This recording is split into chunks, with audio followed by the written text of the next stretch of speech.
I was looking at where the dust went up. The dust seems to, fumes go up. And when I went to, from the World Trade Center, and I went to study that more and more, and I thought I'd get some weather satellite images to get a better look. And then, what was this I saw? There was a hurricane. Right outside of Manhattan. This is the really weird thing, isn't it? There was a big hurricane on the morning of 9/11, just off the coast of New York State. And a Category 3. A Category 3 hurricane called Erin. And bizarrely, it seems, no one on the news mentioned it. Now, I told you earlier, I was in New York during Hurricane Gloria. And believe me, it was everywhere, all over, every news channel. And it was no worse than this one, than Hurricane Erin. It was heading straight for Manhattan. Hurricane Erin, but this past fall. They evacuated Manhattan, and the thing was barely a Category 1, and it was busting up over land. So let's look at some images of that. Let's look at image 128. Here we go. This is 128. This is a satellite picture of Hurricane Erin on the morning of 9/11, if I'm not mistaken. There you can see New York City with a circle around it. Massive hurricane. You would think this would be all over the news, wouldn't you? Like, maybe not mandatory evacuation, but voluntary, because if that doesn't turn around. That's heading that way. Well, let's Manhattan's at sea level. Let's look at the direction it was heading. Let's look at 129. Here we go. This is the direction of Hurricane Erin. It's going from the bottom to the top. So on the morning of 9/11, it was at the closest point, is that correct? To Manhattan. Not very far at all. You saw how big it was in that other image. And when it pulled up close to Manhattan, it got larger, like a figure skater puts their arms out to slow down. And then that afternoon, it kind of packed up and headed out of town. Okay, and now let's look at image 130. This is the actual news report images that we used on that day. And you have superimposed the hurricane where it should have been on those news reports. Is that correct? Correct. This is the television news on different channels. I can't read it on the left image, I added the little red arrows to point out the thunderstorms all around the perimeter of the country. Now, there was a high-pressure system, which is... good weather. Well, it's also a counter-cyclone, anticyclonic. Okay. It goes the opposite direction of a hurricane, and it was throughout the country moving eastward while the hurricane was moving westward.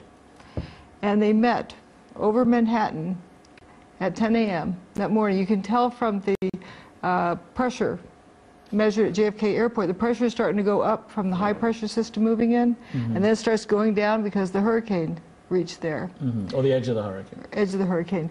These images are from the morning news from 10 to 15 minutes before the North Tower got its hole. It wasn't that they didn't mention Hurricane Erin, but it was so downplayed and underplayed that you kind of wonder why. But they didn't. But actually, they removed it from the satellite images. No, those were like cartoon images of the weather, and actually CBS had a little lettering over New York that said as nice as can be for the weather. It was interesting, but. Well, that's correct. It was a very nice day, right, wasn't it? Blue sky, sunny, right, a beautiful autumn morning. But the hurricane was right outside of town, and folks say, well, it wasn't over Manhattan. But it was close enough. People talk about feeling the weather change. You can feel a storm front coming. You can sense it coming because you're feeling the field effects ahead of the storm. Turns out the three major airports surrounding Manhattan, that's JFK Airport, LaGuardia, and Newark airports, all reported thunder on 9/11. So it was close enough. That says there were field effects there, a static field. Can we go back to 129, please? Image 129. Okay, because this shows something pretty weird because it's going in a straight line for Manhattan for what seems like several days from the 7th. For 4 days it was in a straight line. 4 days it was in a straight line, and then suddenly it takes a sharp right turn and scoots off out into the Atlantic. It was pretty stationary for about 12 hours before and 12 hours after the events on 9/11. So for the 24 hours surrounding the events, the wind speed stayed the same, the air pressure stayed the same in the hurricane, and the location was approximately the same. Well, you must be aware there are those who believe that the American government and other governments, including Russia, have the power to change the weather using something called HARP. Do you subscribe to that point of view? I don't go with any, theories at all. And as for HARP, we don't know what HARP does. We know what we're told. It exists, though, don't we? We're told about it. But we personally do not know. Remember, know what you know, you know, and know what you don't know, you know. Okay, I'll just fill in for those who don't know. HARP stands for High Altitude Active Auroral Research Project.